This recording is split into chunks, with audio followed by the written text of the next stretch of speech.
Voting result ಅಲ್ಲಿ ರಕ್ಷಿತ್ ಅವರು ಒಂದು ಹೊಸ ಮೈಲ್ ಸ್ಟೋನ್ ಅನ್ನ ರೀಚ್ ಆಗಿದ್ದಾರೆ. ಹಾಗೇನೆ ಗಿಲ್ಲಿ ಅವರು ಕೂಡ ಅಷ್ಟೇ ಒಂದು ಹೊಸ ದಾಖಲೆಯನ್ನ ಈಗಾಗಲೇ ಕ್ರಿಯೇಟ್ ಕೂಡ ಮಾಡಿದ್ದಾರೆ. ಹಾಗೇನೆ ಉಳಿದಿರುವಂತಹ ಸ್ಪರ್ಧಿಗಳಿಗೂ ಕೂಡ ತುಂಬಾನೇ ಚೆನ್ನಾಗಿನ ವೋಟ್ಗಳು ಬಂದಿದ್ದಾವೆ. ಕಾವ್ಯ ಅವರು ಸಖತ್ತಾಗಿರೋ ಕಂಬ್ಯಾಕ್ ಅನ್ನ ಮಾಡಿದ್ದಾರೆ ಅಗೇನ್. ಹಾಗೇನೆ ವೋಟಿಂಗ್ ರಿಸಲ್ಟ್ ಅಲ್ಲಿ ಸಾಕಷ್ಟು ರೀತಿಯಾಗಿ ಬದಲಾವಣೆಗಳು ಕೂಡ ಆಗಿರುವಂತದ್ದು. ಬನ್ನಿ ಹಾಗಾದ್ರೆ ತಡ ಮಾಡದೇನೆ ಸ್ಲಾಟ್ 10 ಅಂತ ಹೇಳಿದ್ರೆ ಮಂಗಳವಾರ ಸಂಜೆ 5 ಗಂಟೆಯ ವೋಟಿಂಗ್ ರಿಸಲ್ಟ್ ಅಲ್ಲಿ ಏನೆಲ್ಲ ಬದಲಾವಣೆಗಳಾಗಿದ್ದಾವೆ, ಅಟ್ ಪ್ರೆಸೆಂಟ್ ಅಲ್ಲಿ ಯಾರಿಗೆ ಎಷ್ಟು ಪರ್ಸೆಂಟೇಜ್ ವೋಟ್ ಇದೆ, ಹಾಗೇನೆ ಎಷ್ಟು ಓಟುಗಳಿದ್ದಾವೆ, ಪ್ರತಿಯೊಂದು ಸ್ಪರ್ಧೆಗಳಿಗೂ ಕೂಡ ಎಷ್ಟು ಓಟುಗಳಿದ್ದಾವೆ, ಸೊ ಅದ್ರ ಬಗ್ಗೆ ಕೂಡ ಮಾತಾಡೋಣ. ಅದಕ್ಕೂ ಮೊದಲು ಚಾನಲ್ ಅನ್ನ ಸಬ್ಸ್ಕ್ರೈಬ್ ಮಾಡ್ಕೊಂಡಿಲ್ಲ ಅಂತ ಹೇಳಿದ್ರೆ ಮಿಸ್ ಮಾಡದೆ ಎಲ್ಲರೂ ಕೂಡ ಈಗಲೇ ಚಾನಲ್ ಅನ್ನ ಸಬ್ಸ್ಕ್ರೈಬ್ ಮಾಡ್ಕೊಳ್ಳಿ. ಪಕ್ಕದಲ್ಲೇ ಒಂದು ನೋಟಿಫಿಕೇಶನ್ ಬೆಲ್ ಕೂಡ ಇರುತ್ತೆ, ಕ್ಲಿಕ್ ಮಾಡಿ ಆಲ್ ಅಂತ ಸೆಟ್ ಮಾಡಿ. ಇನ್ನು ನೇರವಾಗಿ ವಿಷಯಕ್ಕೆ ಬರೋದಾದ್ರೆ, ನಾಮಿನೇಟ್ ಆಗಿರುವಂತಹ 6 ಜನ ಸ್ಪರ್ಧಿಗಳಲ್ಲಿ 6ನೇ ಪ್ಲೇಸ್ ಅಲ್ಲಿ ಇರುವಂತಹ ಧ್ರುವಂತ್ ಅವರಿಗೆ ಈ ಒಂದು ಪರ್ಟಿಕ್ಯುಲರ್ ಸಮಯ ಅಂತ ಹೇಳಿದ್ರೆ ಸ್ಲಾಟ್ 9 ಇಂದ ಸ್ಲಾಟ್ 10 ಅಂತ ಹೇಳಿದ್ರೆ ಇದು ಮಂಗಳವಾರ ಮಧ್ಯಾಹ್ನ 2 ಗಂಟೆಯಿಂದ ಸಂಜೆ 5 ಗಂಟೆ ತನಕ ಅಂತ ಹೇಳಿದ್ರೆ ಈ ಸಮಯದಲ್ಲಿ 3 ಗಂಟೆ ಅವಕಾಶ ಇರುತ್ತೆ. ಸೊ ಈ ಟೈಮಲ್ಲಿ ಬಂದಿರುವಂತಹ ಓಟುಗಳು ಎಷ್ಟಿದಾವೆ ಅಂತ ಹೇಳಿದ್ರೆ ಧ್ರುವಂತ್ ಅವರಿಗೆ 50,000 ಓಟುಗಳು ಬಂದಿದ್ದಾವೆ. ಇದರರ್ಥ ಆಲ್ಮೋಸ್ಟ್ 17,000 ಸರಿಸುಮಾರು ಪ್ರತಿ ಗಂಟೆಗೆ ಧ್ರುವಂತ್ ಅವರಿಗೆ ಓಟುಗಳು ಬಂದಿದ್ದಾವೆ. ಸೊ ಇದರ ಪರಿಣಾಮವಾಗಿ ಧ್ರುವಂತ್ ಅವರಿಗೆ ಇವಾಗ ಟೋಟಲ್ ಆಗಿ 3.2% ಓಟ್ ಬಂದ ರೀತಿನಲ್ಲಾಗಿದೆ. ಮತ್ತೆ ಅವರಿಗೆ ಟೋಟಲ್ ಆಗಿ ಓಟ್ಗಳೇನಿದಾವೆ ಅದು 4,60,000 ಓಟ್ ಆಗಿರುವಂತದ್ದು. ಇನ್ನು 5ನೇ ಪ್ಲೇಸ್ ಅಲ್ಲಿ ಇದ್ದಂತಹ ಕಾವ್ಯ ಶೈವ ಅವರ ಪ್ಲೇಸ್ ಬದಲಾಗಿರುವಂತದ್ದು. ಈ ಒಂದು ಪ್ಲೇಸಿಗೆ ಅಶ್ವಿನಿ ಗೌಡ ಅವರು ಬಂದಿದ್ದಾರೆ. ಯಾಕೆ ಅಂತ ಹೇಳಿದ್ರೆ ಈ ಒಂದು ಸಮಯ ಅಂತ ಹೇಳಿದ್ರೆ ಮಂಗಳವಾರ ಮಧ್ಯಾಹ್ನದಿಂದ ಮಂಗಳವಾರ ಸಂಜೆಯ ತನಕ ಇಲ್ಲಿ ಕಾವ್ಯ ಶೈವ ಅವರಿಗೆ 2,60,000 ಓಟುಗಳು ಬಂದಿದ್ದಾವೆ. ಆದ್ರೆ ಅಶ್ವಿನಿ ಗೌಡ ಅವರಿಗೆ 1,85,000 ಓಟುಗಳು ಬಂದಿದ್ದಾವೆ. ಅಗೇನ್ ನಾನು ಇಲ್ಲಿ ಒಂದು ವಿಷಯವನ್ನ ಕ್ಲಾರಿಫೈ ಮಾಡೋದಕ್ಕೆ ಇಷ್ಟಪಡ್ತೀನಿ. ಸೊ ಲಾಸ್ಟ್ ಅಲ್ಲಿ ನಾನು ಇಷ್ಟು ಸಾವಿರ ಅಂತ ಏನು ಹೇಳ್ತಾ ಇದ್ದೀನಿ, ಸೊ ಅದ್ರ ಮುಂದೆ ಇನ್ನೂ ಕೂಡ ಕೆಲವೊಂದಿಷ್ಟು ಅಂಕಿಗಳಿದಾವೆ. ಬಟ್ ಕ್ಲಿಯರ್ ಆಗಿ ಡಿಫ್ರೆನ್ಸ್ ಗೊತ್ತಾಗ್ಲಿ ಅನ್ನುವಂತಹ ಉದ್ದೇಶದಿಂದ ಒಂದು ರೌಂಡ್ ಫಿಗರ್ ಅನ್ನ ಕನ್ಸಿಡರ್ ಮಾಡಿ ನಾನು ಪ್ರತಿ ವಿಡಿಯೋದಲ್ಲೂ ಕೂಡ ಹೇಳ್ತಾ ಇದ್ದೀನಿ. ಬಟ್ ಯಾರಾದರೂ ಹೊಸದಾಗಿ ವಿಡಿಯೋಸ್ ಅನ್ನ ನೋಡ್ತಾ ಇದ್ರೆ ಅವರಿಗೆ ಇದು ಕನ್ಫ್ಯೂಸ್ ಆಗಬಹುದು. ಕಡೆಯಲ್ಲಿರುವಂತಹ ನಂಬರ್ ಅನ್ನ ಹೇಳ್ತಾ ಇಲ್ಲ. ಸೊ ಹೀಗಾಗಿ ಇದು ಸರಿಯಾದಂತಹ ವೋಟಿಂಗ್ ರಿಸಲ್ಟ್ ಹೌದೋ ಅಲ್ವೋ ಅಂತ ಹೇಳಿ ಡೌಟ್ ಕೂಡ ಬಂದೇ ಬರುತ್ತೆ, ಸಹಜ ಅದು. ಸೊ ಹೀಗಾಗಿನೇ ಆ ಒಂದು ಡೌಟ್ ಅನ್ನ ಕ್ಲಿಯರ್ ಮಾಡೋದಕ್ಕಾಗಿನೇ ನಾನು ಇದನ್ನ ಕ್ಲಿಯರ್ ಆಗಿ ಇನ್ನೊಂದ್ಸಲ ಮೆನ್ಷನ್ ಮಾಡ್ತಾ ಇರೋದು. ಸೊ ಕಡೆಯಲ್ಲಿರುವಂತಹ ಕೆಲವೊಂದಿಷ್ಟು ನಂಬರ್ಗಳನ್ನು ನಾನು ಇರೇಸ್ ಮಾಡಿ ಅದನ್ನ 1000 ಅಂತಾನೆ ಕನ್ಸಿಡರ್ ಮಾಡೋದು. ಯಾಕಂತ ಹೇಳಿದ್ರೆ ಡಿಫ್ರೆನ್ಸ್ ಈಸಿಯಾಗಿ ಗೊತ್ತಾಗ್ಬಿಡತ್ತೆ. ಸೊ ಹೀಗಾಗಿ ಈ ಒಂದು ಸಮಯದಲ್ಲಿ ಪರ್ಟಿಕ್ಯುಲರ್ ಆಗಿ 10ನೇ ಸ್ಲಾಟ್ನ ಸಮಯದಲ್ಲಿ 1,85,000 ಓಟುಗಳು ಅಶ್ವಿನಿ ಗೌಡ ಅವರಿಗೆ ಬಂದಿದೆ. ಬಟ್ ಇದು ಸಾಕಾಗ್ಲಿಲ್ಲ ಕಾವ್ಯ ಅವರ ಮುಂದೆ. ಕಾವ್ಯ ಅವರಿಗೆ 2,60,000 ಓಟ್ ಬಂದಿದ್ರಿಂದ ಈ ಹಿಂದೆ ಅಂದ್ರೆ ಮಧ್ಯಾಹ್ನ ಅವರಿಗೆ ಎಷ್ಟು ಡಿಫ್ರೆನ್ಸ್ ಇತ್ತಪ್ಪ ಅಂತ ಹೇಳಿದ್ರೆ ಕಾವ್ಯ ಅವರಿಂದ ಅಶ್ವಿನಿ ಅವರಿಗೆ 4,500 ಓಟುಗಳು ಡಿಫ್ರೆನ್ಸ್ ಇತ್ತು. ಕಾವ್ಯ ಅವರಿಗಿಂತನೂ 4,500 ಓಟುಗಳನ್ನ ಜಾಸ್ತಿ ಗಳಿಸ್ಕೊಂಡಿದ್ರು ಅಶ್ವಿನಿ ಗೌಡ ಅವರು. ಸೊ ಹೀಗಾಗಿ ಅಶ್ವಿನಿ ಗೌಡ ಅವರು ಮುಂದೆ ಇದ್ರು. ಬಟ್ ಈ ಒಂದು ಸ್ಲಾಟ್ ಅಲ್ಲಿ ಬರೋಬ್ಬರಿ 70,000 ಓಟುಗಳು, ಆಲ್ಮೋಸ್ಟ್ 75,000 ಓಟುಗಳು ಜಾಸ್ತಿನೇ ಬಂದಿರೋದ್ರಿಂದ ಏನಾಗಿದೆ ಅಂತ ಹೇಳಿದ್ರೆ ಇಲ್ಲಿ ಅಶ್ವಿನಿ ಗೌಡ ಅವರನ್ನವರು ಸೋಲಿಸಿ ಅವ್ರಿಗಿಂತ ಮುಂದೆ ಹೋಗಿದ್ದಾರೆ ಕಾವ್ಯ ಶೈವ ಅವರು. ಕಾವ್ಯ ಅವರಿಗೆ 4ನೇ ಪ್ಲೇಸ್ ಬಂದಿದೆ. ಹಾಗೇನೆ ಇಲ್ಲಿ ಇಂಟ್ರೆಸ್ಟಿಂಗ್ ವಿಷಯ ಏನಪ್ಪಾ ಅಂತ ಹೇಳಿದ್ರೆ ಈ ಒಂದು ಟೈಮ್ ಸ್ಲಾಟ್ ಅಲ್ಲಿ ಪರ್ಟಿಕ್ಯುಲರ್ ಟೈಮ್ ಸ್ಲಾಟ್ ಅಲ್ಲಿ ಅಂದ್ರೆ ಮಧ್ಯಾಹ್ನ 2 ಗಂಟೆಯಿಂದ ಸಂಜೆ 5 ಗಂಟೆ ತನಕ ರಘು ಅವರಿಗಿಂತನೂ ಜಾಸ್ತಿ ಓಟುಗಳು ಬಂದಿದ್ದಾವೆ. ಇಲ್ಲಿ ಕಾವ್ಯ ಶೈವ ಅವರಿಗೆ ರಘು ಅವರಿಗೆ 2,50,000 ಓಟ್ ಬಂದಿತ್ತು. ಇಲ್ಲಿ ಅಶ್ವಿನಿ ಅವರಿಗೆ 1,85,000 ಓಟ್ ಬಂದಿತ್ತು. ಬಟ್ ಇಲ್ಲಿ ಕಾವ್ಯ ಶೈವ ಅವರಿಗೆ 2,60,000 ಓಟುಗಳು ಬಂದಿರುವಂತದ್ದು. ಸೊ ಹೀಗಾಗಿ ಈ ಒಂದು ಸ್ಲಾಟ್ ಅಲ್ಲಿ ಸಖತ್ ಲೀಡ್ ಮಾಡಿದ್ದಾರೆ. ಈ ಮೂವರ ಬ್ಯಾಟಲ್ ಅಲ್ಲಿ ಈ ಒಂದು ಸ್ಲಾಟ್ ಅಲ್ಲಿ ಪರ್ಟಿಕ್ಯುಲರ್ ಸ್ಲಾಟ್ ಅಲ್ಲಿ ಕಾವ್ಯ ಶೈವ ಅವರು ನೇರವಾಗಿ ಡಾಮಿನೇಟ್ ಮಾಡ್ತಾ ಇರೋದು ಕ್ಲಿಯರ್ ಆಗಿ ಗೊತ್ತಾಗ್ತಾ ಇದೆ. ಅದರಿಂದಾಗಿನೇ ಅಶ್ವಿನಿ ಗೌಡ ಅವ್ರನ್ನ 5ನೇ ಪ್ಲೇಸಿಗೆ ತಳ್ಳಿದ್ದಾರೆ. ಮತ್ತೆ ಅಶ್ವಿನಿ ಗೌಡ ಅವರಿಗೆ ಅಟ್ ಪ್ರೆಸೆಂಟ್ ಅಲ್ಲಿ ಟೋಟಲ್ ಆಗಿ 12.9%. ಸೊ ಇಷ್ಟು ಓಟ್ ಬಂದ ರೀತಿನಲ್ಲಾಗಿದೆ. ಇನ್ನು ಓಟ್ಗಳು ಇಲ್ಲಿ ತನಕ ಎಷ್ಟು ಬಂದಿದೆ ಅಂತ ಹೇಳಿದ್ರೆ ಇದೊಂದೇ ಸ್ಲಾಟ್ ಅಲ್ಲ, ಪೂರ್ತಿ ಎಲ್ಲಾ ಸ್ಲಾಟ್ ಅನ್ನ ಕನ್ಸಿಡರ್ ಮಾಡಿದಾಗ, ಎಲ್ಲ 10 ಸ್ಲಾಟ್ ಅನ್ನ ಕನ್ಸಿಡರ್ ಮಾಡಿದಾಗ ಮಂಗಳವಾರ ಸಂಜೆ 5 ಗಂಟೆಗೆ ಅಶ್ವಿನಿ ಅವರಿಗೆ ಟೋಟಲ್ ಆಗಿ 18,50,000 ಸೊ ಇದರ ಆಸುಪಾಸಿನಲ್ಲಿ ಓಟುಗಳು ಬಂದಿದ್ದಾವೆ. ಸೊ ಈ ರೇಂಜಿಗೆ ಇವರ ಓಟ್ ಇರುವಂತದ್ದು ಆಲ್ಮೋಸ್ಟ್ 2 ಮಿಲಿಯನ್ಗೆ ತುಂಬಾನೇ ಹತ್ತಿರದಲ್ಲಿದ್ದಾರೆ. ಹಾಗೆ ಇವರಿಗೆ 5ನೇ ಪ್ಲೇಸ್ ಸಿಕ್ಕಿದೆ. ಸೊ ಇದಾದ ನಂತರ ಇನ್ನು 1 ಗಂಟೆ ವೋಟಿಂಗ್ ಲೈನ್ಸ್ ಓಪನ್ ಇದೆ ಅಷ್ಟೇನೆ. ಸೊ ಅದರಲ್ಲಿ ಏನಾದರೂ ಮ್ಯಾಜಿಕ್ ಆದ್ರೆ ಅಶ್ವಿನಿ ಅವರು 4ನೇ ಪ್ಲೇಸಿಗೆ ಬರಬಹುದು. ಬಟ್ ಕಾವ್ಯ ಅವರು ಕ್ಲಿಯರ್ ಆಗಿ 70,000 ಓಟ್ಗಳ ಲೀಡ್ ಅನ್ನ ತೆಗೆದುಕೊಂಡು 4ನೇ ಪ್ಲೇಸ್ ಅಲ್ಲಿ ಇದ್ದಾರೆ.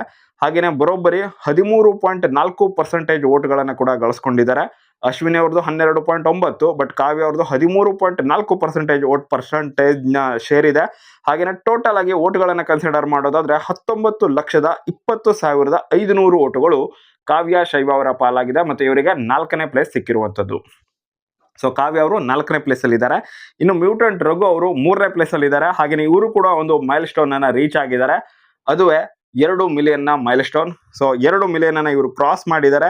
ಯಾಕೆ ಅಂತ ಹೇಳಿದ್ರೆ ಈ ಒಂದು ಟೈಮ್ ಸ್ಲಾಟ್ ಅಲ್ಲಿ ಇವರಿಗೆ 2,50,000 ಓಟುಗಳು ಅದರ ಆಸುಪಾಸಿನಲ್ಲಿ ಬಂದಿರೋದ್ರಿಂದ, ಅಂದ್ರೆ 2,50,000 ಚಿಲ್ಲರೆ ಓಟುಗಳು ಬಂದಿರೋದ್ರಿಂದ ಸೊ ಇವರೇನಾಗಿದೆ, ಸೊ 2 ಮಿಲಿಯನ್ ಅನ್ನ ರೀಚ್ ಆಗಿದ್ದಾರೆ ಮತ್ತು ಬರೋಬ್ಬರಿ 14% ಓಟುಗಳನ್ನು ಇವರು ಹೊಂದಿದ್ದಾರೆ. ಸೊ 20,10,000 ಓಟುಗಳು ಇವರ ಪಾಲಾಗಿದೆ. 2 ಮಿಲಿಯನ್ ಅನ್ನ ಕ್ರಾಸ್ ಕೂಡ ಮಾಡಿದ್ದಾರೆ.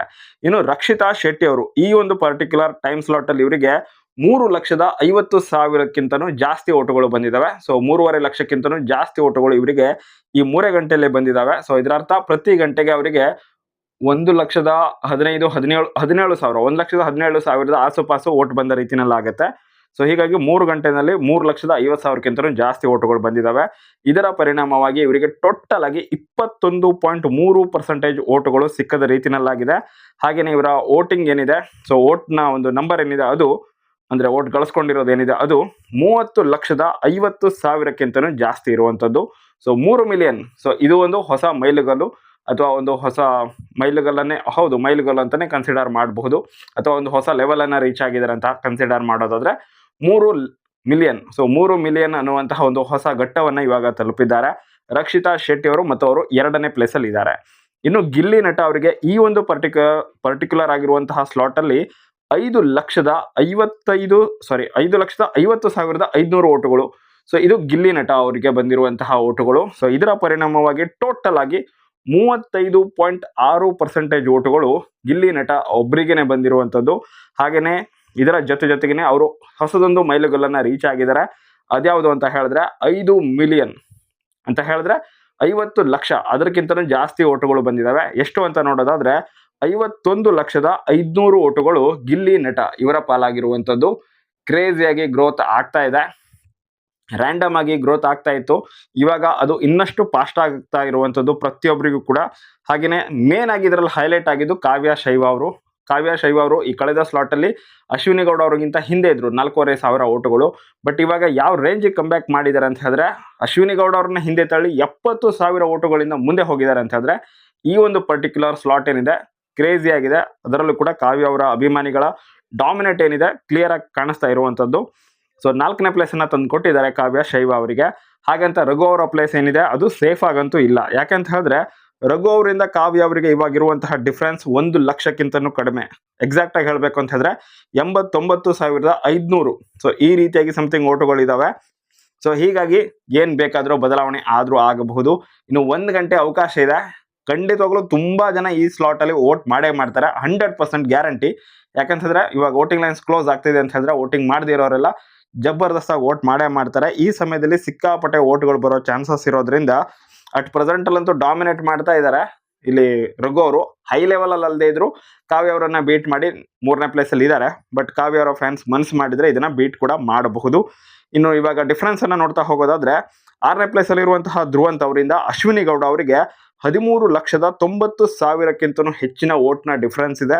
ಹಾಗೆಯೇ ಅಶ್ವಿನಿ ಗೌಡ ಅವರಿಂದ ಕಾವ್ಯ ಶೈವ ಅವರಿಗೆ 70,500 ಓಟುಗಳ ಡಿಫ್ರೆನ್ಸ್ ಇರುವಂಥದ್ದು. ಆಲ್ಮೋಸ್ಟ್ 70,000 ಅಂತ ಕನ್ಸಿಡರ್ ಮಾಡಬಹುದು. ಹಾಗೆಯೇ ಇಲ್ಲಿ ಕಾವ್ಯ ಶೈವ ಅವರಿಂದ ರಘು ಅವರಿಗೆ 89,500 ಓಟುಗಳ ಡಿಫ್ರೆನ್ಸ್ ಇದೆ. ಹಾಗೆಯೇ ರಘು ಅವರಿಂದ ರಕ್ಷಿತಾ ಅವರಿಗೆ 1 ಮಿಲಿಯನ್, ಹೌದು 10 ಲಕ್ಷಕ್ಕಿಂತನೂ ಹೆಚ್ಚು ಓಟ್ನ ಡಿಫ್ರೆನ್ಸ್ ಇದೆ ರಘು ಅವರಿಗಿಂತ ರಕ್ಷಿತಾ ಅವರಿಗೆ. ಸೊ ರಕ್ಷಿತಾ ಅವರಿಗೆ ಇರುವಂತಹ ಒಂದು ಡಿಫರೆನ್ಸ್ ಎಕ್ಸಾಕ್ಟ್ ಆಗಿ ಹೇಳಬೇಕು ಅಂತ ಹೇಳಿದ್ರೆ 10,40,000ಕ್ಕಿಂತನೂ ಜಾಸ್ತಿ ಓಟುಗಳು ರಕ್ಷಿತಾ ಅವರಿಗೆ ಬಂದಿರುವಂಥದ್ದು ರಘು ಅವರಿಗೆ ಕಂಪೇರ್ ಮಾಡಿದ್ರೆ. ಇನ್ನು ರಕ್ಷಿತಾ ಅವರಿಗಿಂತನೂ 2 ಮಿಲಿಯನ್ 20,50,500 ಓಟುಗಳು ಗಿಲ್ಲಿ ಅವರಿಗೆ ಜಾಸ್ತಿ ಬಂದಿದೆ. ಸಖತ್ತಾಗಿ ಡಾಮಿನೇಟ್ ಮಾಡ್ತಾ ಇದ್ದಾರೆ ಮಾತ್ರ. 1, 2, 3ನೇ ಪ್ಲೇಸ್ ಅಲ್ಲಂತೂ ಸಖತ್ತಾಗಿರೋ ಪೈಪೋಟಿ ಆಗ್ತಾ ಇತ್ತು ಮೊದಲು. ಬಟ್ ಇವಾಗ 1 ಮತ್ತು 2ನೇ ಪ್ಲೇಸ್ ಫಿಕ್ಸ್ ಅನ್ನೋ ರೀತಿನಲ್ಲೇ ಆಗ್ಬಿಟ್ಟಿದೆ. ಗಿಲ್ಲಿ ಮತ್ತು ರಕ್ಷಿತಾ ಅವ್ರದ್ದು ಡಾಮಿನೇಟ್. 3, 4, 5 ಪ್ಲೇಸ್ ಅಲ್ಲಿ ಮಾತ್ರ ಫೈಟ್ ಆಗ್ತಾ ಇದೆ. 6ನೇ ಪ್ಲೇಸ್ ಅಲ್ಲಿ ಧ್ರುವಂತವರು ಫೈಟ್ ಅನ್ನ ಬಿಟ್ಟು ಆರಾಮಾಗಿ ಕೂತಿದ್ದಾರೆ. ಸೊ ಲಾಸ್ಟ್ ಪ್ಲೇಸ್ ಅಲ್ಲಿ ಇದ್ದಾರೆ. ಸೊ ಹೀಗಾಗಿ ಆಲ್ಮೋಸ್ಟ್ ಓಟ್ನ ಪ್ರಕಾರ ಎಲಿಮಿನೇಷನ್, ಕಣ್ಣು ಮುಚ್ಕೊಂಡು ಇಲ್ಲಿ ಧ್ರುವಂತವರು ಎಲಿಮಿನೇಟ್. ಬಟ್ ಸರ್ಪ್ರೈಸ್ ಕೊಡ್ತಾರೆ ಅನ್ನೋದಾದ್ರೆ ಏನ್ ಬೇಕಾದ್ರೂ ಆಗಬಹುದು. ಅದ್ರ ಬಗ್ಗೆ ವೇಟ್ ಮಾಡಿ ನೋಡೋಣ. ಸೊ ಇವಾಗ 1 ಅವರ್ ಮಾತ್ರನೇ ಸಮಯ ಇದೆ ವೋಟಿಂಗ್ ಲೈನ್ಸ್ ಕ್ಲೋಸ್ ಆಗೋದಕ್ಕೆ. ಅಲ್ಲಿ ತನಕ ಎಷ್ಟು ಓಟ್ಗಳು ಬರ್ತವೆ, ಏನೆಲ್ಲ ಬದಲಾವಣೆಗಳಾಗ್ತವೆ ಅದನ್ನ ತಿಳ್ಕೊಳ್ಳೋದಕ್ಕೆ ನಾನಂತೂ ವೇಟ್ ಮಾಡ್ತಾ ಇದ್ದೀನಿ. ಆದಷ್ಟು ಬೇಗ ಆ ಒಂದು ಅಪ್ಡೇಟ್ ಸಿಗ್ತಾ ಇದೆ. ಹಾಗೆಯೇ ನಾನು ನಿಮಗೆ ಅದನ್ನ ಅಪ್ಡೇಟ್ ಮಾಡೋ ಪ್ರಯತ್ನ ಮಾಡ್ತೀನಿ. ಅಲ್ಲಿ ತನಕ ಈ ವಿಡಿಯೋಗೆ ನಿಮ್ಮ ಕಡೆಯಿಂದ ನಾನು ಎಕ್ಸ್ಪೆಕ್ಟ್ ಮಾಡೋದು ಮಿನಿಮಮ್ 1,000 ಲೈಕ್ ಬರೋ ರೀತಿ ಮಾಡಿ. ಹಾಗೆಯೇ ವಿಡಿಯೋಗೆ ಆದಷ್ಟು ಶೇರ್ ಮಾಡಿ, ಕಮೆಂಟ್ ಬಾಕ್ಸಲ್ಲಿ ಆದಷ್ಟು ಕಮೆಂಟ್ ಮಾಡಿ. ನೋಡೋಣ, ನಾನು ಕಂಟಿನ್ಯೂಸ್ ಆಗಿ ರೆಗ್ಯುಲರ್ ಆಗಿ ವೋಟಿಂಗ್ ರಿಸಲ್ಟ್ನ ಬಗ್ಗೆ ಅಪ್ಡೇಟನ್ನು ಕೊಡ್ತಾ ಇದ್ದೀನಿ. ಅದು ಕೂಡ ನೀವು ಬೇಕಿದ್ರೆ ವೇಟ್ ಮಾಡಿ ನೋಡಿ, ಫಿನಾಲೆ ತನಕ ವೇಟ್ ಮಾಡಿ ನೋಡಿ. ಫಿನಾಲೆನಲ್ಲಿ ಓಟನ್ನು ರಿವೀಲ್ ಮಾಡ್ತಾರೆ. ಆ ಸಮಯದಲ್ಲಿ ನಿಮಗೇನೆ ಅರ್ಥ ಆಗುತ್ತೆ ವೋಟ್ ಡಿಫ್ರೆನ್ಸ್ ನಾನು ಹೇಳ್ತಾ ಇರೋದು ಸರಿಯಾಗಿದೆಯಾ ಇಲ್ವಾ ಅನ್ನೋದು ನಿಮಗೇನೆ ಅರ್ಥ ಆಗುತ್ತೆ. ಸೊ ಇಷ್ಟೆಲ್ಲ ಸರಿಯಾಗಿ ಇನ್ಫಾರ್ಮೇಷನ್ ಕೊಡ್ತಾ ಇದ್ರು ಕೂಡ ತುಂಬ ಲೈಕ್ ಬರ್ತಾ ಇಲ್ಲ, ವ್ಯೂಸ್ ಬರ್ತಾ ಇಲ್ಲ. ಸ್ಟಿಲ್ ನಾನು ವಿಡಿಯೋ ಮಾಡ್ತಾ ಇದ್ದೀನಿ. ಬಟ್ ನಿಮ್ಮ ಕಡೆಯಿಂದ ಒಳ್ಳೆ ಲೈಕ್ಸ್ಗಳು, ಶೇರ್ಗಳೆಲ್ಲ ಬರ್ತಾ ಇದ್ರೆ ನನಗೂ ಕೂಡ ಸಖತ್ ಮೋಟಿವೇಶನ್ ಸಿಗುತ್ತೆ ಇದೇ ರೀತಿ ವಿಡಿಯೋನ ಕಂಟಿನ್ಯೂ ಮಾಡೋದಕ್ಕೆ. ಸೊ ಹೀಗಾಗಿ ಮಿಸ್ ಮಾಡದೆ ಎಲ್ಲರೂ ಕೂಡ ಆದಷ್ಟು ವಿಡಿಯೋಗೆ ಲೈಕ್ ಮಾಡಿ ಮತ್ತು ನಿಮ್ಮ ಫ್ರೆಂಡ್ಸ್ ಜೊತೆ ಶೇರ್ ಮಾಡ್ಕೊಳ್ಳಿ. Thank you so much for watching. Bye.